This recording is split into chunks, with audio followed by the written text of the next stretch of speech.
അതിമനോഹരമായ കംബോഡിയ എന്ന ഈ രാജ്യത്തെ തലസ്ഥാന നഗരത്തിലെ മറ്റൊരു ദിവസം. പ്നോംപെൻ എന്നാണ് ഈ സ്ഥലത്തിന്റെ പേര്.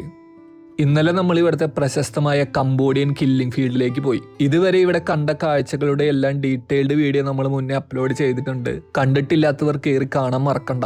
അപ്പൊ ഇനി നമുക്ക് അടുത്തത് പോകാനുള്ളത് റോയൽ പാലസ് ഓഫ് കംബോഡിയ ആണ്. ഓട്ടോ ഇറങ്ങി നേരെ നോക്കുമ്പോൾ റോഡിന്റെ അപ്പുറത്ത് കാണാം ഒരു കൊട്ടാരം പടിപ്പുര പോലെ ഒരു സംഭവം. അത് പാലസിലേക്കുള്ള എൻട്രി ഗേറ്റ് ആണെന്നാണ് ആദ്യം കരുതിയത്. എന്നാൽ അങ്ങനെ ആയിരുന്നില്ല. എന്തായാലും ഓട്ടോ ഇറങ്ങിയിട്ട് നേരെ അത് ലക്ഷ്യമാക്കി നടന്നു. നല്ല വിശാലമായ ഒരു ഏരിയ ആണ്. ഒരു പാർക്ക് പോലെയാണ് സെറ്റ് ചെയ്തിരിക്കുന്നത്. റോഡിൽ നിന്ന് ഏതാണ്ട് ഒരു 1/2 കിലോമീറ്ററോളം നടന്നു വേണം പാലസിന്റെ മതിലിന്റെ അടുത്തെത്താൻ.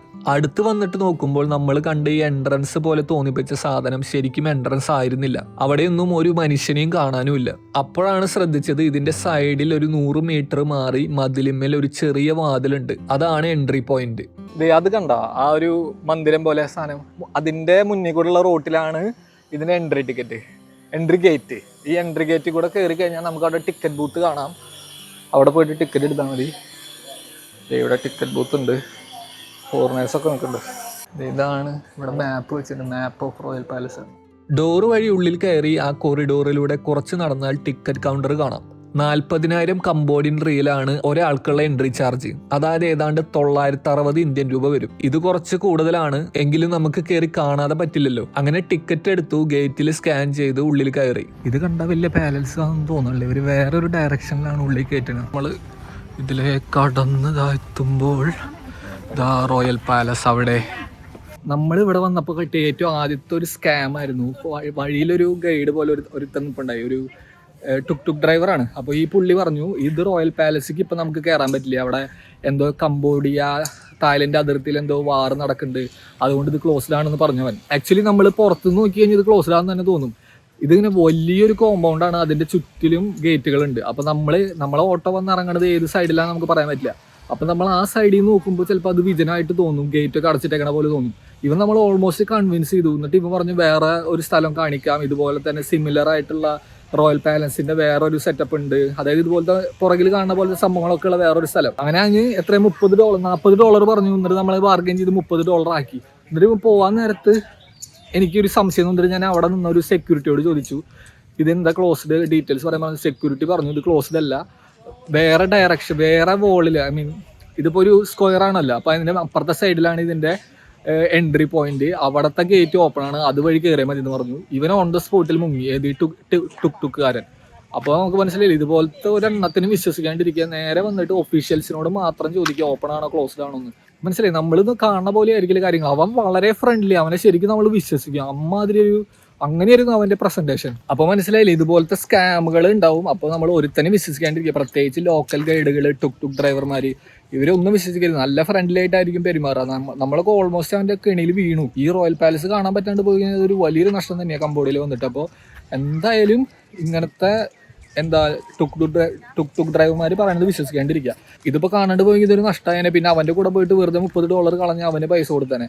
അതുകൊണ്ട് ഇങ്ങനത്തെ സ്കാമുകൾ കംബോഡിയയിൽ മാത്രമല്ല, ഇതുപോലത്തെ എല്ലാ ടൂറിസം ഡെസ്റ്റിനേഷൻസിലും ഉണ്ടായിരിക്കും. പക്ഷേ ഇതിപ്പോൾ കംബോഡിയയിലത്തെ ആദ്യത്തെ സ്കാമാണ് നമുക്ക് കിട്ടിയത്. ഇതിന് മുന്നേ വേറെ സ്ഥലത്തൊന്നും ഇതുപോലത്തെ സ്കാം എനിക്ക് കിട്ടിയിട്ടില്ല. ഉണ്ടാവും എല്ലായിടത്തും, പക്ഷെ ഇതെന്റെ ആദ്യത്തെ എക്സ്പീരിയൻസ് ആയതുകൊണ്ട് ഞാൻ പറയണം. അപ്പോൾ ഇവിടെ വരുമ്പോൾ ഇത്തരം കാര്യങ്ങൾ ശ്രദ്ധിക്കുക. അങ്ങനെ നമ്മൾ പ്രശസ്തമായ കംബോഡിയൻ റോയൽ പാലസിന്റെ ഉള്ളിലേക്ക് എത്തി. പേര് പോലെ തന്നെ കംബോഡിയൻ രാജാവിന്റെ കൊട്ടാരമാണിത്. ഇപ്പോൾ രാജഭരണം അല്ലെങ്കിലും കംബോഡിയ എന്ന രാജ്യം ഒഫീഷ്യലി അറിയപ്പെടുന്നത് കിങ്ഡം ഓഫ് കംബോഡിയ എന്നാണ്. കംബോഡിയൻ വംശജരെ പൊതുവെ ഖമർ എന്നാണ് വിളിക്കുന്നത്. അപ്പൊ ഈ ഖമർ രാജാവിന്റെ പാലസ് ആണ് ഈ കാണുന്നത്. ഖമർ ആർക്കിടെക്ചർ സ്റ്റൈലിലാണ് ഈ കൊട്ടാരം പണിതിരിക്കുന്നത്. 1860-നും 1870-നും ഇടയിലായിരുന്നു ഇതിന്റെ നിർമ്മാണം നടന്നത്. ആ കാലഘട്ടത്തിലെ രാജാവായ കിങ് നോറോഡോം ആണ് ഇത് പണിയിപ്പിച്ചത്. ഈ റോയൽ പാലസിന് ചുറ്റുമാണ് പ്നോംപെൻ എന്ന ഈ തലസ്ഥാന നഗരം ഉണ്ടാക്കിയിരിക്കുന്നത്. മറ്റൊരു തരത്തിൽ പറഞ്ഞാൽ മോഡേൺ ബിൽഡിങ്സ് നിറഞ്ഞ സിറ്റിയുടെ നടുക്ക് ഗാർഡൻ ഒക്കെ വെച്ച് പിടിപ്പിച്ച് ഒരു വലിയ ഏരിയ മുഴുവൻ ഈ കൊട്ടാരം നിലകൊള്ളുന്നു. വലിയൊരു കോമ്പൗണ്ടിൽ കുറെ പാലസുകൾ കാണാം. പവലിയൻ എന്നാണ് ഓരോന്നിനെയും വിളിക്കുന്നത്. നമ്മൾ ഇപ്പൊ കാണുന്നത് ദ ത്രോൺ ഹാൾ ആണ്, അതായത് രാജസിംഹാസനം ഇരിക്കുന്ന സ്ഥലം. ഇതിപ്പോ പാലസിന്റെ ചുറ്റിലുള്ള വരാന്തയിൽ കൂടെ നമ്മൾ നടക്കാണ്. ഉള്ളിക്ക് കയറാൻ പറ്റില്ല, ഉള്ളിക്ക് കയറാൻ പറ്റും, ഉള്ളിൽ വീഡിയോ എടുക്കാൻ സമ്മതിക്കില്ല. ഇതിന്റെ പുറത്തേക്ക് കൂടെ നമുക്ക് ഉള്ളിൽ കാണാം. അതാണ് പാലസിന്റെ ഉൾഭാഗം. നല്ല വലിയൊരു ഹാള് പോലത്തെ ഒരു സംഭവമാണ്. നമ്മൾ ഈ സിനിമയിലൊക്കെ കണ്ട പോലത്തെ ഒരു പാലസ് തന്നെ. ഏരോ മാർക്സ് ഇട്ട് വെച്ചിട്ടുണ്ട്, അത് നോക്കി നടന്നാൽ മതി. ഈ മെയിൻ ഏരിയയുടെ പുറകിലേക്ക് പോയാൽ അവിടെ മറ്റൊരു കോമ്പൗണ്ടും അതിൽ വേറെ കുറെ മന്ദിരങ്ങളും കാണാം. അതിലൊരു മെയിൻ ഐറ്റമാണ് സിൽവർ പഗോഡ എന്ന് വിളിക്കുന്ന ഈ സംഭവം. നല്ല വലിപ്പമുണ്ട്, കാണാനും കൊള്ളാം. വീഡിയോയിൽ എത്രത്തോളം അതിന്റെ എഫക്ട് കിട്ടുമെന്ന് എനിക്കറിയില്ല. പിന്നെ ഇവിടെ അങ്കോർ വാട്ടിന്റെ ഒരു മിനിയേച്ചർ മോഡൽ ഉണ്ടാക്കി വെച്ചിട്ടുണ്ട്. അങ്കോർ വാട്ട് എല്ലാവർക്കും അറിയാലോ, ലോകത്തിലെ ഏറ്റവും വലിയ ക്ഷേത്രമാണത്. അത് നമ്മൾ അടുത്ത ദിവസം കാണാൻ പോകുന്നുണ്ട്. ശരിക്കും പറഞ്ഞാൽ ഈ അങ്കോർ വാട്ട് കാണാൻ വേണ്ടിയാണ് ആളുകൾ പ്രധാനമായും കംബോഡിയയിലേക്ക് വരുന്നത് തന്നെ. നമ്മൾ ഇപ്പൊ നിൽക്കുന്നത് കംബോഡിയയുടെ തലസ്ഥാനമായ ഫ്നോംപെൻ എന്ന സിറ്റിയിലാണെന്ന് പറഞ്ഞല്ലോ. എന്നാൽ സയം റീപ്പ് എന്ന മറ്റൊരു സ്ഥലത്താണ് കംബോഡിയയിലെ പ്രധാന കാഴ്ചകളെല്ലാം കിടക്കുന്നത്. ഈ പറഞ്ഞ അങ്കോർ വാട്ടും സിയം റീപ്പിലാണുള്ളത്. അതായത് എളുപ്പത്തിൽ മനസ്സിലാക്കാൻ, ഇന്ത്യയിലെ ഡൽഹി, മുംബൈ എന്ന് പറയുന്ന പോലെ 2 പ്രധാന സിറ്റികളാണ് കംബോഡിയയിലെ സയം റീപ്പും ഫ്നോംപെനും. ഇപ്പൊ നമ്മൾ നിൽക്കുന്ന പ്നോംപെന്നിൽ നിന്ന് സിയം റീപ്പിലേക്കുള്ള ബസ് നമുക്ക് ഇന്ന് രാത്രി ഉണ്ട്. ഇന്ന് ഇവിടെ നിന്ന് അത് കയറിയാൽ നാളെ രാവിലെ നമ്മൾ സിയം റീപ്പിലെത്തും. അതിന്റെ കാര്യങ്ങൾ വഴിയെ പറയാം. നമ്മളപ്പോൾ റോയൽ പാലസ് നടന്ന് കണ്ടുകൊണ്ടിരിക്കുകയാണ്. കുറെ കാണാനുണ്ട്. നല്ല അടിപൊളിയായിട്ട് മെയിൻറ്റെയിൻ ചെയ്യുന്ന പാലസുകളും ഗാർഡനും ഒക്കെ ഇവിടെ കാണാം. ഒത്ത നടുക്ക് ഈ പാലസ് പണിയിപ്പിച്ച കിങ് നോറോഡോമിന്റെ ഒരു സ്കൾപ്ചറും കാണാം. അതിന് ചുറ്റും ഒരു ഗാർഡനും പണിതിട്ടുണ്ട്. വളരെ ബ്യൂട്ടിഫുൾ ആയി. ഒരു പൊടിയോ വേസ്റ്റോ അഴുക്കോ ഇല്ലാതെ എല്ലാം മെയിൻറ്റെയിൻ ചെയ്യുന്നുണ്ട്. ഞാൻ മുന്നത്തെ വീഡിയോയിലെല്ലാം പറഞ്ഞിരുന്നു, കംബോഡിയയിലെ പരിസര വൃത്തി വേറെ ലെവലാണ്. 100-ൽ 100 മാർക്ക് വൃത്തിക്ക് കൊടുക്കാം. ഈ പാലസ് കോമ്പൗണ്ടിന്റെ ചുറ്റിലുമുള്ള മതിലിനോട് ചേർന്ന ഒരു ഇടനാഴിയും പണിതിട്ടുണ്ട്. ആ ഇടനാഴിയുടെ ചുവരിൽ രാമായണത്തിലെ സീനുകൾ മ്യൂറൽ പെയിന്റ് ചെയ്ത് വെച്ചിരിക്കുന്നത് കാണാം. അങ്ങനെ അതൊക്കെ നടന്ന് കണ്ട് അവസാനം നമ്മൾ എക്സിറ്റിലെത്തും. അതുവഴി പുറത്ത് കടക്കാം. നേരത്തെ പറഞ്ഞില്ലേ ഇന്ന് നമുക്ക് നൈറ്റ് സയം റീപ്പിലേക്ക് ബസ് കയറണമെന്ന്. അതുകൊണ്ട് കുറച്ച് സ്നാക്സ് വാങ്ങി വെക്കാമെന്ന് വിചാരിച്ചാണ് സീമിനിയിൽ കയറിയത്. ബസ് യാത്രയിൽ നമുക്ക് സ്നാക്സ് ഉപകരിക്കും. കംബോഡിയയിൽ 7-Eleven ഷോപ്സ് വളരെ കുറവാണ്. മറ്റ് സൗത്ത് ഈസ്റ്റ് ഏഷ്യൻ രാജ്യങ്ങളിൽ എല്ലാ കോർണറിലും ഒരു 7-Eleven ഷോപ്പ് വെച്ച് കാണാം. ഇവിടെ അത്രയ്ക്കില്ല. ഇവിടെ കൂടുതലും സീമിനി ഷോപ്പുകളാണ്. അതും ഫ്രീക്വൻസി വളരെ കുറവാണ്. ഇടയ്ക്ക് വല്ലതും കണ്ടാലായി. അങ്ങനെ സാധനങ്ങളൊക്കെ വാങ്ങി ബാഗിലിട്ട് അടുത്തത് നമ്മൾ ഗോൾഡൻ ടെമ്പിളിലേക്കാണ് പോയത്. ഇത് നമ്മുടെ ഐറ്റിനറിയിൽ ഉണ്ടായിരുന്ന ഒരു സ്ഥലമല്ല, കാരണം ഇത് അത്ര ഫേമസ് അല്ല. നേരത്തെ പറഞ്ഞ മറ്റേ സ്കാമർ ടുക്ടുക്കുകാരനില്ലേ, അവൻ റോയൽ പാലസിന് പകരം കൊണ്ടുപോയി കാണിക്കാമെന്ന് പറഞ്ഞ സ്ഥലം ഇതാണ്. അപ്പൊ നമ്മൾ കേട്ടിട്ട് പോലും ഇല്ലാത്ത ഈ ഒരു സംഭവം എന്താണെന്നൊന്ന് ചെക്ക് ചെയ്യാൻ വേണ്ടിയിട്ടാണ് ഞാനിപ്പോ ഇങ്ങോട്ട് വന്നത്. ശരിക്കും ഈ വഴിയിൽ കാണുന്ന കുറെ ഓട്ടോക്കാർ നമ്മളോട് ഇങ്ങനെ വന്ന് പറഞ്ഞ് കാണിച്ചു തരും. അവരുടെ കയ്യിലൊരു ലാമിനേറ്റ് ചെയ്തൊരു പേപ്പർ ഉണ്ടാവും. അതിലൊരു 3-4 ലൊക്കേഷൻസ് ഇവർ ഇവിടേക്കൊക്കെ കൊണ്ടുപോകാം. $40, ഒരു $20 തുടങ്ങണത്. അതുപോലെ ഒരുത്തനാണ് നമ്മൾ ആദ്യം വന്ന് ഞാൻ പറഞ്ഞല്ലോ സ്കാം ചെയ്യാൻ നോക്കിയത്. അപ്പോൾ അതുപോലെ ഞങ്ങൾ പിന്നെ റോയൽ പാലസിൽ നിന്ന് പുറത്തിറങ്ങിയപ്പോഴും അവിടെ നിൽക്കുന്നുണ്ടായിരുന്നു ഇതുപോലത്തെ ആൾക്കാർ. അപ്പോൾ നമ്മൾ നോക്കിയപ്പോൾ $20 വരില്ല നമ്മൾ ഈ ടുക്ക് വിളിച്ചിട്ട് ഈ സ്ഥലങ്ങളിലേക്കൊക്കെ പോവാണെങ്കിൽ. അപ്പോൾ നമ്മൾ അവരുടെ സ്ഥലങ്ങൾ നോട്ട് ചെയ്തു. എന്നിട്ട് നമ്മൾ അവരുടെ ആദ്യത്തെ ലൊക്കേഷനായി ഗോൾഡൻ ടെമ്പിളിലേക്ക് വന്നേക്കാണ്. ഇതാണ് ഗോൾഡൻ ടെമ്പിൾ. ആക്ച്വലി അവർ കാണിക്കണ ഈ 3-4 സ്ഥലങ്ങൾ നമ്മൾ സാധാരണ സെർച്ച് ചെയ്യുന്ന ഐറ്റിനറി, ഇപ്പൊ നമ്മൾ places to visit in Cambodia നോക്കിയാലൊന്നും കാണിക്കില്ല. കാരണം എന്താണ്, നമ്മൾ ഇവിടെ വന്നപ്പോൾ മനസ്സിലായിരുന്നു അത്ര വലിയൊരു ലൊക്കേഷൻ അല്ല, ചെറിയൊരു ടെമ്പിൾ ഒരു മൂലയ്ക്ക് കിടക്കണം, അങ്ങനെ തന്നെയാണ്. അപ്പൊ നിങ്ങൾ ഇതുപോലത്തെ ടുക്ടുക്കാർ വന്നിട്ട് കൊണ്ടുപോകാന്ന് പറഞ്ഞ് കാണിക്കണേ ഈ സെയിം സാധനങ്ങൾ തന്നെ എല്ലാവരും കാണിക്കണത്. അങ്ങോട്ട് വരണം എന്നില്ല, വെറുതെ കാശ് മുടക്കി $20 എന്ന് പറഞ്ഞാൽ ഏതാണ്ട് 2000 രൂപയാണ് അവർ മേടിക്കണത്. നിങ്ങൾ ഓട്ടോ പിടിച്ച് വേണമെങ്കിൽ വരിക, ഞാൻ കാണിച്ചു തരാം സംഭവം എന്താണെന്ന്. നമ്മൾ അത്ര വെറുത്തായ സംഭവങ്ങളല്ല, അതുകൊണ്ടാണ് പറഞ്ഞത്. വളരെ ചെറിയൊരു ടെമ്പിള്, ഉള്ളിൽ കയറാൻ പറ്റില്ല. ഗോൾഡൻ പെയിന്റ് അടിച്ചത് കൊണ്ടായിരിക്കാം ഈ പേര് കിട്ടിയത്. നിങ്ങൾക്ക് താല്പര്യമില്ലെങ്കിൽ സ്കിപ്പ് ചെയ്യാം. അത്ര വലിയൊരു മസ്റ്റ് വിസിറ്റ് സാധനമൊന്നുമല്ല. ഇത് ഈ ടെമ്പിളിന്റെ സൈഡിൽ ഇവര് പുതിയൊരു പ്രതിമ ഉണ്ടാക്കിക്കൊണ്ടിരിക്കുക, ശില്പികൾ കണ്ട. ഇത് ഗരുഡനാണ് താഴത്ത് നിൽക്കണത്. ഗരുഡന്റെ മുകളിൽ വരെ വിഷ്ണു ആയിരിക്കും. ഇപ്പോൾ ആ വിഷ്ണുവാണ്, അതേ കയ്യിൽ സുദർശന ചക്രമൊക്കെ ഉണ്ട്. അവിടുന്ന് നേരെ നമ്മൾ ടുക്ക് വിളിച്ച് ഇൻഡിപെൻഡൻസ് മോണുമെന്റിന്റെ അവിടേക്ക് വന്നു. ഇതൊരു ടൂറിസ്റ്റ് അട്രാക്ഷൻ അല്ല, ഇത് പ്നോംപെൻ ടൗണിന്റെ സെന്ററിൽ സ്ഥാപിച്ചിരിക്കുന്ന ഒരു മോണുമെന്റ് ആണ്. ഒരു റൗണ്ട് അബൌട്ട് പോലെ, ചുറ്റിലും വണ്ടികളൊക്കെ പോകുന്നുണ്ടാവും. നമുക്ക് ഇതിന്റെ ഉള്ളിൽ കയറാനൊന്നും പറ്റില്ല. ഇൻഡിപെൻഡൻസ് മോണുമെന്റ് എന്ന് പേരിട്ട് ഇങ്ങനെ ഒരു സ്തൂപം പണിതിരിക്കുന്നു. അതിനോട് ചേർന്ന് ഒരു സ്ക്വയറും ഉണ്ട്. ഈവനിങ് അതിലൂടെ നടക്കാം. പ്നോംപെൻ സിറ്റിയിലെ മനുഷ്യജീവിതം നമുക്ക് ഇവിടെ കാണാൻ പറ്റും. ഇത് മറ്റേ തൃശ്ശൂരത്തെ റൗണ്ട് പോലെ ഈവനിങ് ആൾക്കാർ വന്നിങ്ങനെ കണ്ട, ഇതുപോലെ വാക്കിംഗ് ജോഗിങ് ഒക്കെ ചെയ്യാൻ ആൾക്കാർ ഇവിടെ ഇരിക്കുക. ഒരു സ്ക്വയർ, ഇത് ടൗണിന്റെ നടുക്ക് തന്നെയാണ്. അവിടെ ഇൻഡിപെൻഡൻസ് സ്ക്വയർ, അതിന്റെ പുറകിൽ നല്ലൊരു സൺസെറ്റ്. ഇവിടെ ആളുകൾ ഇങ്ങനെ നടക്കുക. ഇവിടെ ഇങ്ങനെ ഒരു സ്ക്വയർ പോലെ അങ്ങോട്ട് കുറെ ഉണ്ട്, പാർക്ക് പോലെ ഇരിക്കാനും നടക്കാനുള്ള സ്ഥലം. വൈകുന്നേരം ആളുകൾ ഫാമിലി ആയിട്ട് വന്നിരിക്കുന്നു, കുട്ടികൾ കളിക്കുന്നു. അങ്ങനെ ഒരു പോസിറ്റീവ് വൈബ് തരുന്ന ഒരു സ്ഥലം. ഞാൻ നേരത്തെ പറഞ്ഞല്ലോ, നമുക്ക് ഇന്ന് രാത്രി സിയം റീപ്പിലേക്ക് ബസ് കയറാനുണ്ട്. ബസ് രാത്രി 10 മണിക്കാണ്. അപ്പൊ അതിന് മുന്നേ നമുക്ക് ഇവിടുത്തെ നൈറ്റ് സ്ട്രീറ്റ് കാണാൻ പോവാം. ഇത്തരം നൈറ്റ് സ്ട്രീറ്റുകളൊക്കെ ആക്റ്റീവ് ആകുന്നത് തന്നെ ഒരു 7 മണിക്ക് ശേഷമാണ്. നമ്മൾ ഫസ്റ്റ് ഡേ ഒരു നൈറ്റ് മാർക്കറ്റിൽ പോയിരുന്നു. ആ വീഡിയോ കണ്ടവർക്കറിയാം പ്നോം പെൻ നൈറ്റ് മാർക്കറ്റിലെ കാഴ്ചകൾ. ആ നൈറ്റ് മാർക്കറ്റിന്റെ അടുത്ത് തന്നെയാണ് ബസ് കയറാനുള്ള ബോർഡിംഗ് പോയിന്റ്. കൂടാതെ ഈ നൈറ്റ് മാർക്കറ്റിലേക്ക് പോകുന്ന വഴിക്ക് ഒരുപാട് നൈറ്റ് സ്ട്രീറ്റുകൾ ഉണ്ട്. നൈറ്റ് സ്ട്രീറ്റുകൾ എന്ന് പറഞ്ഞാൽ നിങ്ങൾക്ക് പെട്ടെന്ന് മനസ്സിലാവാൻ ഞാനൊരു ഉദാഹരണം പറയാം. കുപ്രസിദ്ധമായ പട്ടായ നൈറ്റ് സ്ട്രീറ്റ്. അതിനെപ്പറ്റി എല്ലാവർക്കും അറിയായിരിക്കും. ലൈറ്റ്സ് ഒക്കെ ഇട്ട് രാത്രി ഫുള്ള് പാർട്ടിയൊക്കെ ആയിട്ട് ഒരു എക്സ്ട്രീം ലെവൽ വൈബ് സ്ഥലമാണ് ഇത്തരം നൈറ്റ് സ്ട്രീറ്റുകൾ. ഫുള്ള് ബാറുകളായിരിക്കും. പട്ടായ ഫേമസ് ആവാൻ കാരണം ഈ ബാറുകൾ മാത്രമല്ല, അവിടുത്തെ പ്രോസ്റ്റിറ്റ്യൂഷൻ കൂടിയാണ്.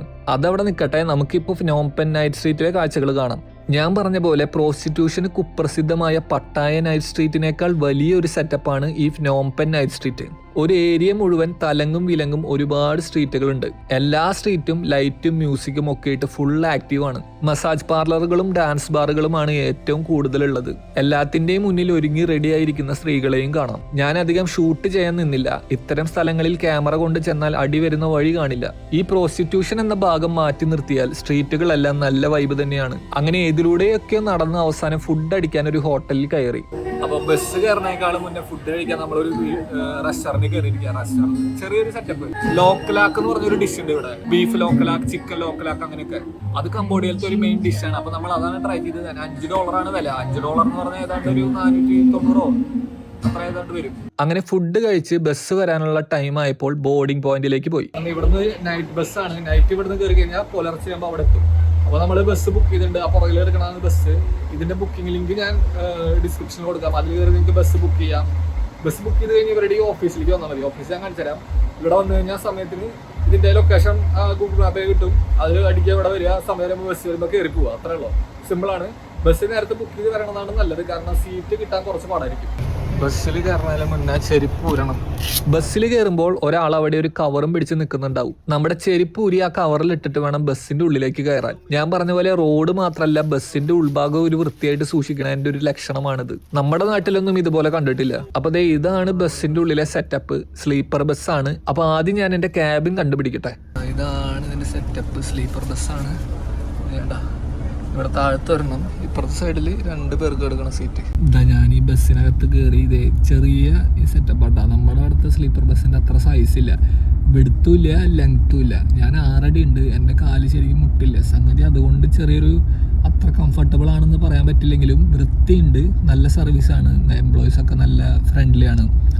കറക്റ്റ് ടൈമിംഗ് ആണ്. ഞാൻ ഇപ്പോൾ കയറിയതേ കർട്ടൻ ഇട്ടു. ഞാൻ സിംഗിളാണ് എടുത്തേക്കുന്നത്. ഡബിൾ അപ്പുറത്തുണ്ട്. ഇതിന് 1900 രൂപയാണ് ഒരാൾക്കുള്ള ചാർജ്. സ്ലീപ്പർ 1900. പ്നോം പെന്നിൽ നിന്ന് സിയം റീപ്പിലേക്ക് വരെ. അപ്പോൾ നിങ്ങൾക്ക് ബുക്ക് ചെയ്യണമെങ്കിൽ ബുക്ക് ചെയ്യാം. നല്ല സർവീസും ബാക്കിയെല്ലാം അടിപൊളിയാണ്. വൃത്തി സംഭവങ്ങളുണ്ട്. സൈസ് കുറവാണ്. ഈ സ്ലീപ്പിംഗ് ക്യാബിൻ്റെ സൈസ് നല്ല കുറവാണ്. അതപ്പോൾ നിങ്ങൾ നല്ല സൈസുള്ള ഒരാളാണെങ്കിൽ ചിലപ്പോൾ ഇത് പറ്റിയെന്ന് വരില്ല. അപ്പോൾ ചിലപ്പോൾ വേണമെങ്കിൽ 2 ആൾ കിടക്കണ 2 ടിക്കറ്റ് എടുത്തിട്ട് അപ്പുറത്ത് കിടക്കേണ്ടി വരും. ഞാൻ മെലിഞ്ഞിട്ടാണ്, അതുകൊണ്ട് വീതി എനിക്ക് പ്രശ്നമില്ല. പക്ഷെ നീട്ടം എനിക്ക് നല്ല പ്രശ്നമുണ്ട്. ഞാൻ നല്ല ഹൈറ്റ് ഉണ്ട്, അതുകൊണ്ട് എൻ്റെ കാലും തലയും ഇവിടെ മുട്ടില്ല. അതാണ് ഒരു പ്രശ്നം എനിക്ക് തോന്നിയത്. ബാക്കി എല്ലാം അടിപൊളിയാണ്. പിന്നെ വിൻഡോ ഇല്ല, കണ്ടോ ഇവിടെ ക്ലോസ്ഡ് ആണ്. ഒന്നും പുറത്തത്തെ കാണാൻ പറ്റില്ല. അപ്പം നിങ്ങൾ പ്നോം പെന്നിൽ നിന്ന് സിയം റീപ്പിലേക്ക് പോകുമ്പോൾ ഇത് എടുക്കുകയാണെങ്കിൽ എടുക്കാം. നല്ല സർവീസുള്ള ബസ്സാണ്. ഞാൻ സജസ്റ്റ് ചെയ്യും. പിന്നെ ഇവിടെ നിന്ന് വാനൊക്കെ പോകുന്നുണ്ട്. വാൻ സർവീസ് കിട്ടും ഇവിടെ നിന്ന്. പിന്നെ വേറെ സീറ്റർ ബസ് അങ്ങനത്തെ കുറേ ഉണ്ട്. ഞാനെല്ലാം നോക്കിയിട്ട് ഓൺലൈനിൽ റിവ്യൂ ഒക്കെ നോക്കിയിട്ടാണ് ഈ സാധനം ബുക്ക് ചെയ്തത്. നമുക്കിത് മുന്നേ ചെയ്ത് പരിചയം ഇല്ലല്ലോ, പിന്നെ ആരും അറിയൂല. അപ്പോൾ ഞാൻ ഈ ഓൺലൈൻ റിസർച്ചൊക്കെ ചെയ്ത് അവസാനം ബുക്ക് ചെയ്ത സെറ്റപ്പാണിത്. എന്തായാലും ബുക്ക് ചെയ്ത് നന്നായിരുന്നു. നല്ല അടിപൊളി സംഭവം തന്നെ. എന്തായാലും ഓൺലൈനിൽ കണ്ട റിവ്യൂ നല്ലതായിരുന്നു. അപ്പോൾ ഞാനും നല്ല റിവ്യൂ തന്നെ കൊടുക്കുന്നത്. സൈസിന് ഞാൻ 1 പോയിന്റ് കൊടുക്കുള്ളൂ. ബാക്കി എല്ലാത്തിനും 5 സ്റ്റാർ കൊടുക്കും. ബസ് എടുത്തു, ഞാൻ കിടന്നു. അപ്പം നമുക്ക് നാളെ സിയം റീപ്പിൽ വെച്ചിട്ട് കാണാം.